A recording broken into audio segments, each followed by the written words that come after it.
Oi pessoal, a gente chegou na nossa primeira aula do módulo de alteração e perda de consciência, onde eu vou falar agora um pouquinho sobre síncope e lipotímia.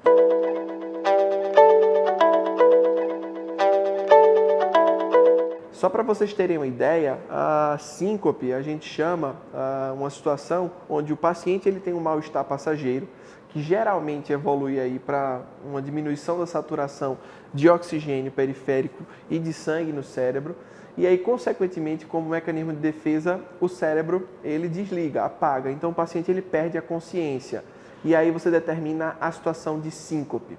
A situação de lipotímia, o paciente tem esse mesmo mal-estar passageiro, com a diminuição da saturação periférica de oxigênio, porém ele não chega a perder a consciência. Então, por que ele não chega a perder a consciência? Porque você identifica e reverte esse tipo de situação antes que o paciente perca a consciência. É importante lembrar um ponto crucial. Uma vez que o paciente perca a consciência, ele vai ter a queda da musculatura da língua e, consequentemente, quando a gente não consegue reverter esse tipo de situação, há uma chance muito maior do paciente ter dificuldade respiratória, podendo em alguns casos evoluir até para a parada respiratória com evolução para a parada cardiorrespiratória. Então, uma situação simples que você consegue identificar na clínica durante o procedimento pode evoluir para uma situação mais grave, como é uma situação de emergência. Só para que vocês possam entender, então, o que é que acontece na situação do mal-estar passageiro, da lipotímia e da síncope. Por causa do nervosismo do procedimento, qual é o paciente que vai tranquilo para um atendimento odontológico? É muito difícil isso acontecer.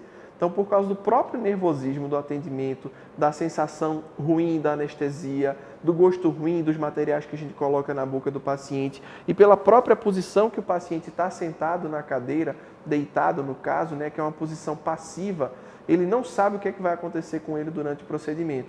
Então, a maioria das situações de mal-estar acontecem no momento da anestesia local, principalmente no bloqueio do alveolar inferior. E aí a gente consegue reverter isso de maneira até relativamente simples, deitando a cabeça do paciente um pouquinho mais no momento da anestesia local. A gente vai falar sobre isso um pouquinho mais para frente.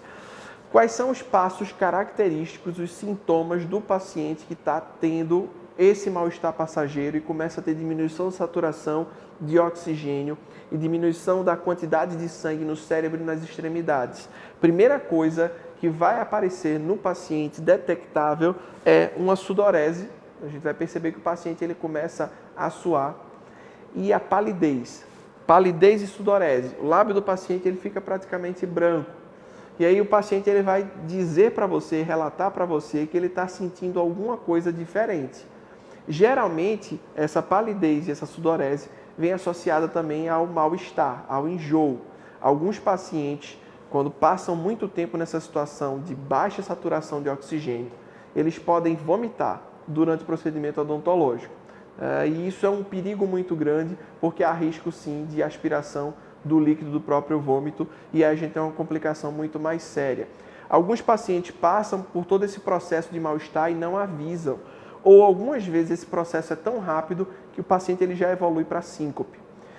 Como é que eu consigo identificar isso rapidamente? Através do oxímetro de dedo que eu já mostrei para vocês no módulo de equipamentos que a gente pode usar em ambiente de consultório odontológico.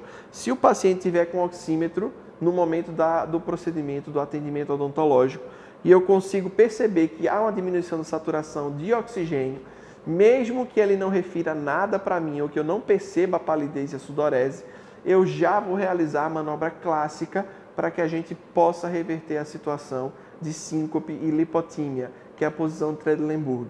Nessa situação, eu vou deixar os membros inferiores do paciente um pouquinho mais elevados do que a cabeça para facilitar esse retorno do sangue para o cérebro.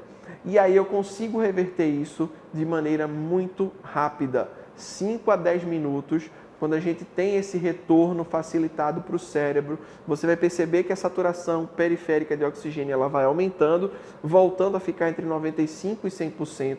E o paciente ele diz para você que está melhorando da situação do mal-estar passageiro e você pode até continuar o procedimento cirúrgico, se for o caso.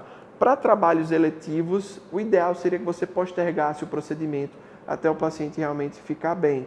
Mas, durante o procedimento cirúrgico, se você está no meio de uma cirurgia, para um pouquinho, dá segurança, tranquiliza o paciente, eleva os membros inferiores do paciente e aí você vai conseguir reverter a situação e aí, nesse momento de lipotímia, impedir que ela evolua para uma situação de síncope, tá? Então, vamos mostrar para vocês como é que vai ser esse passo a passo do atendimento ao paciente numa situação de lipotímia e síncope. Bom, pessoal, então vamos recapitular o passo a passo do atendimento da lipotímia e da síncope. Lembra uma coisa, na lipotímia o paciente ele ainda tem consciência. Então a gente vai perceber durante o procedimento uma sudorese excessiva, palidez, principalmente pela alteração da cor do lábio, e aí a gente vai verificar a diminuição da saturação periférica de oxigênio. Lembra que o oxímetro ele é um equipamento essencial para que você tenha segurança no reconhecimento desse tipo de situação. O que é que você vai ver então no oxímetro de dedo? Saturação normalmente que deve estar entre 95% e 100%, ela vai estar abaixo de 95%, então, e caindo sempre, 94%, 93%, 92%. Isso indica que o paciente não tem sangue no cérebro, consequentemente diminuição de oxigênio no cérebro e como mecanismo de defesa esse paciente ele vai desmaiar. Por vezes ele pode relatar também que a vista está escurecendo e aí esse é o sinal característico de que o paciente ele vai realmente perder a consciência. Então, o primeiro passo a fazer, tranquilizar o paciente, dizer que está tudo bem, você reconheceu qual é a situação que está acontecendo e a gente vai baixar o encosto da cadeira para que esse paciente ele tenha aí uma maior oxigenação no cérebro. E aí eu vou elevar os membros inferiores desse paciente para que a gente possa, então, aumentar ainda mais esse fluxo de sangue para o cérebro no paciente. Tá?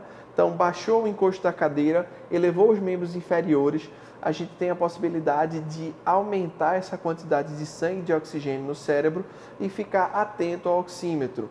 Naturalmente, essa oximetria, a gente vai ter um aumento aí da saturação periférica de oxigênio, voltando para valores normais entre 95% e 100%. É importante lembrar que esse procedimento você deve permanecer pelo menos 5 a 10 minutos com os membros levantados e observando o oxímetro de pulso para ver se o paciente ele vai retomando ao seu estado normal. Pode ser que durante esse procedimento o paciente desmaie e aí você vai ter a situação de síncope propriamente dita.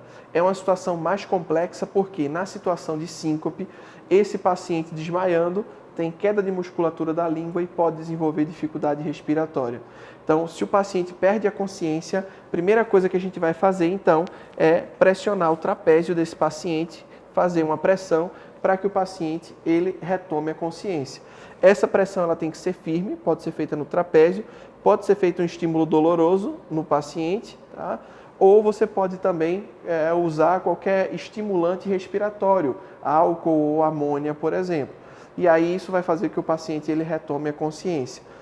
Retomou a consciência, você vai tentar fazer com que ele ganhe um pouco mais de confiança e vai realizar a posição de Trendelenburg.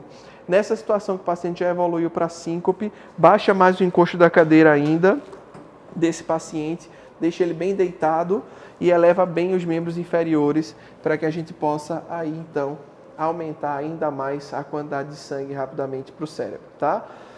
Gente, essa situação é a situação mais corriqueira dentro de consultório odontológico.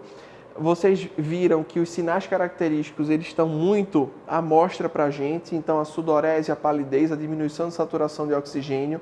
O importante é que você consiga verificar isso constantemente, treinar o seu auxiliar para que esse procedimento ele seja verificado também por ele, para que você possa então realizar a manobra e reverter o quadro.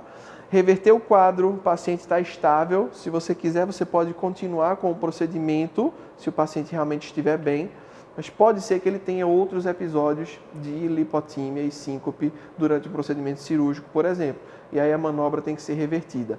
Você vai ter então o cuidado de verificar se há condições clínicas do procedimento ser continuado ou não. Se não houver, encerra o procedimento, acompanhe o paciente, e aí assim que ele tiver uma saturação dentro do padrão de normalidade e não tiver mais a sensação do mal-estar, esse paciente ele pode ser liberado. Caso contrário, a gente pode pensar em outro tipo de situação acontecendo para o nosso paciente. Dentre as situações de alteração ou perda de consciência, pode também ser uma hipoglicemia. E é isso que a gente vai ver na nossa próxima aula para reverter a situação de hipoglicemia. É isso, um abraço e até a próxima aula.